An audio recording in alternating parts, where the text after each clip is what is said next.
Hello everyone, welcome to Sarvodaya Gurukul. स्वागत है आप सभी का सर्वोदय गुरुकुल ऑनलाइन स्टडी में।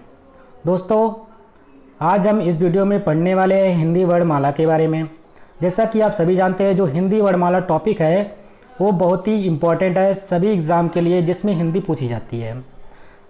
जैसे कि C TET, TET, super TET या जितने भी टेट के एग्ज़ाम होते हैं और शिक्षक भर्ती से जितने भी यानी सुपर टेट का जो एग्ज़ाम होगा, कहीं ना कहीं आपको इस टॉपिक से एक दो प्रश्न जरूर देखने को मिलेंगे।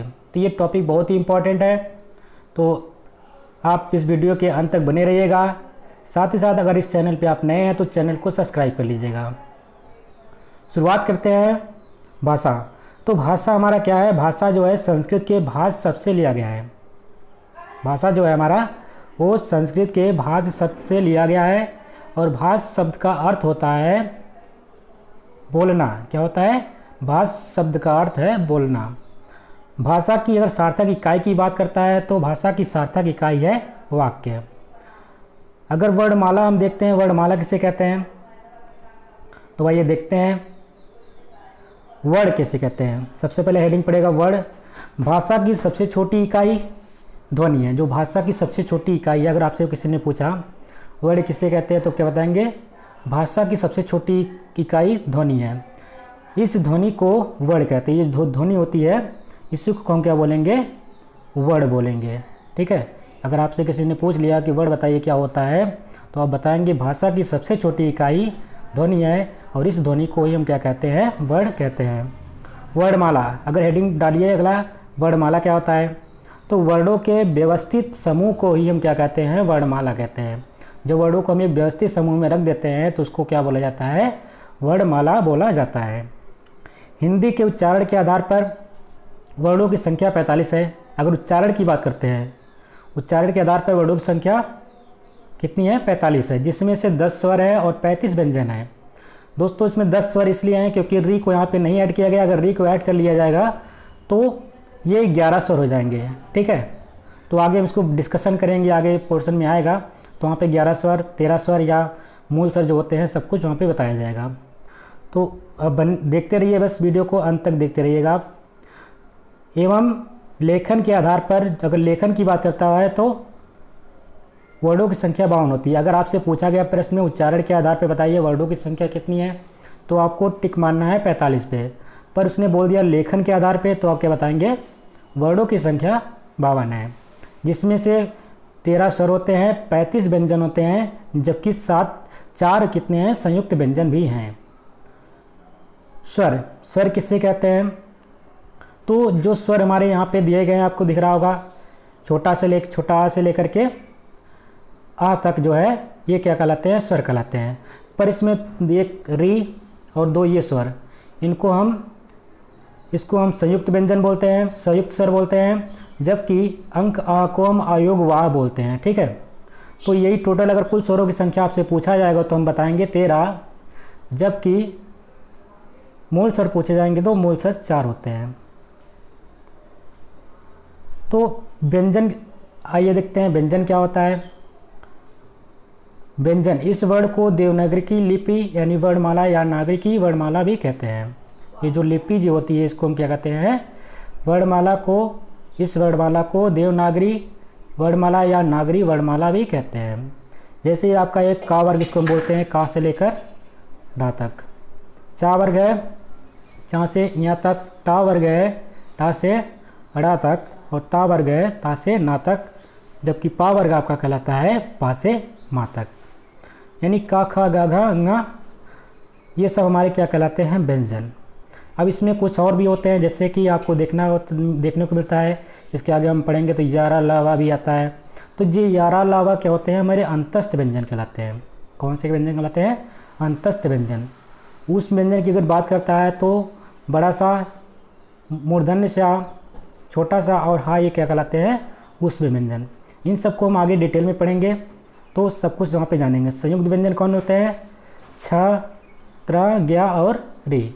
तो अगर आपसे पूछा जाए जो संयुक्त व्यंजन छ किन 2 शब्दों से मिलकर बना होता है, तो आपको पता होना चाहिए का और मूर्धन्य सा से। जबकि अगर त्रा की बात करता है तो ता और रा से मिलकर बना है। अगर आपको ज्ञा की बात करता है तो जा और यहाँ से मिलके बना है।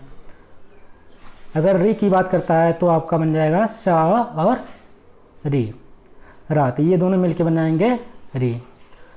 आपने देखा जिसमें से कुल व्यंजनों की संख्या 33 होती है, जिसमें 2 द्विगुण व्यंजन होते हैं जिसको हम द्विगुण बोलते हैं, यानी कि ये हमारे हो गए ढा और ढा, और टोटल मिला के 35 हो गए, जिसमें से 4 आपके संयुक्त व्यंजन हैं। ठीक है। उच्चारण की दृष्टि से अगर हम देखते हैं तो वर्णमाला को 2 भागों में बांटा गया। अगर उच्चारण की दृष्टि से देखा जाए तो वर्णमाला को 2 भागों में बांटा जाता है। पहला होता है स्वर, जबकि दूसरा होता है व्यंजन।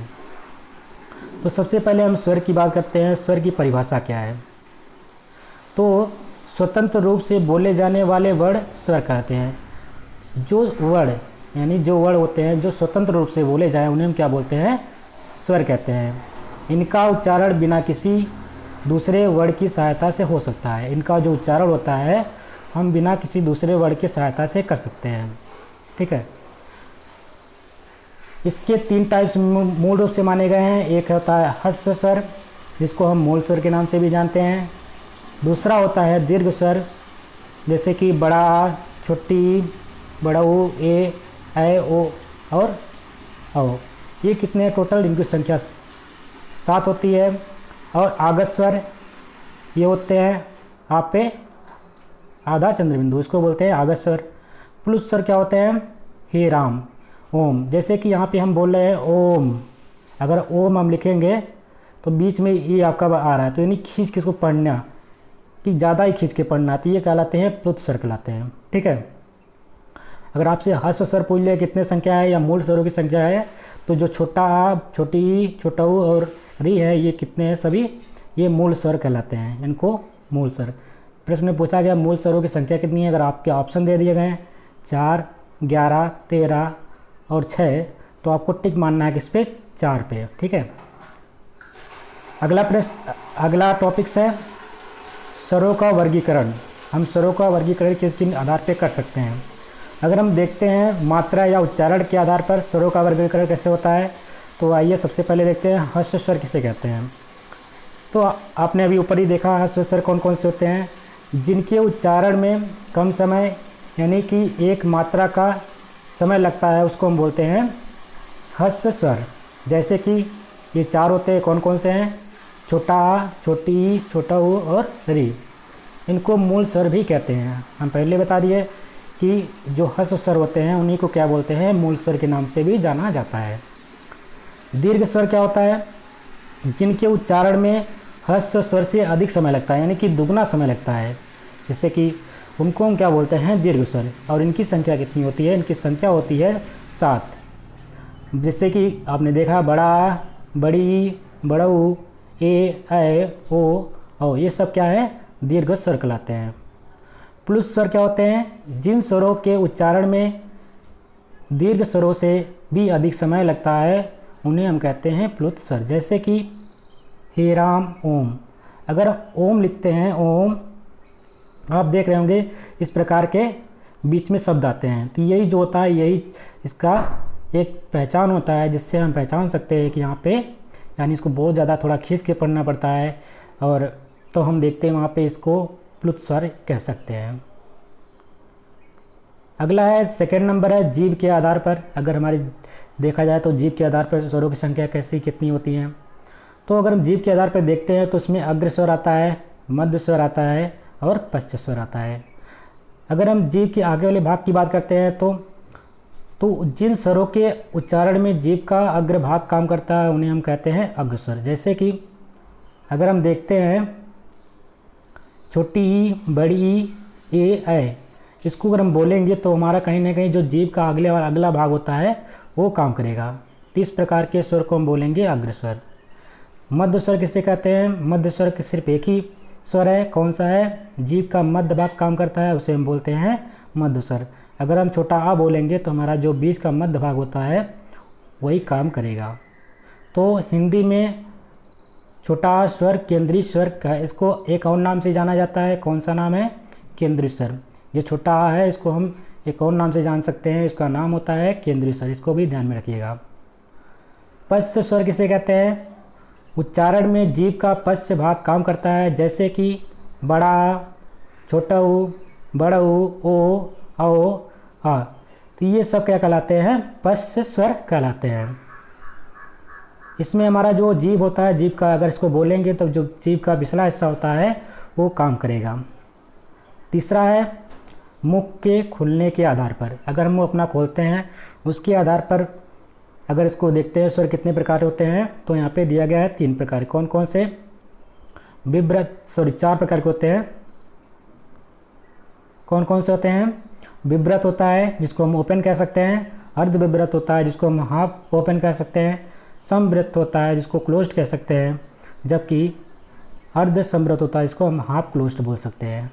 ठीक है, तो सबसे पहले हम देखते हैं विव्रत यानी कि ओपन।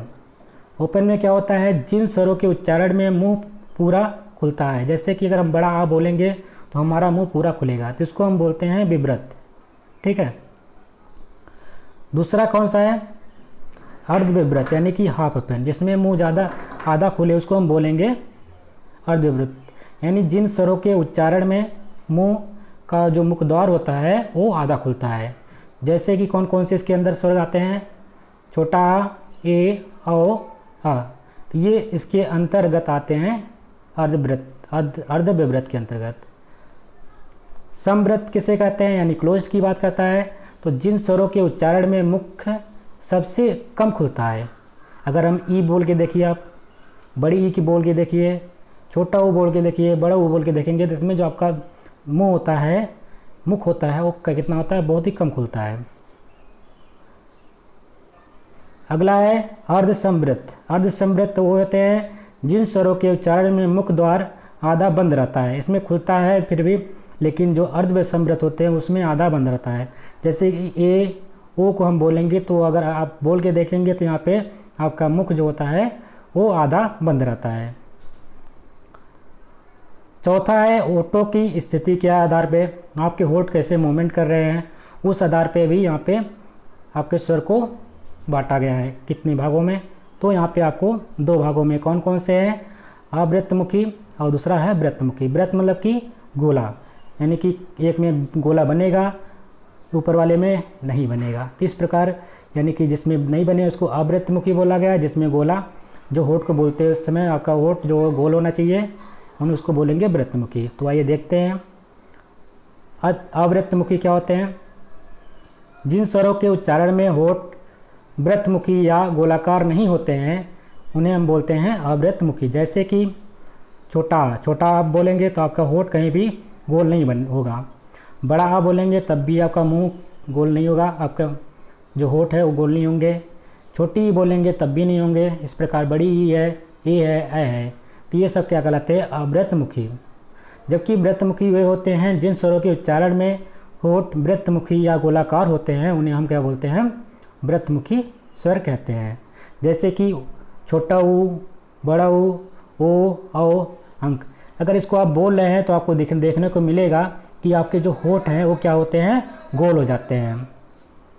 5वां है हवा के नाक व मुख से निकलने के आधार पर।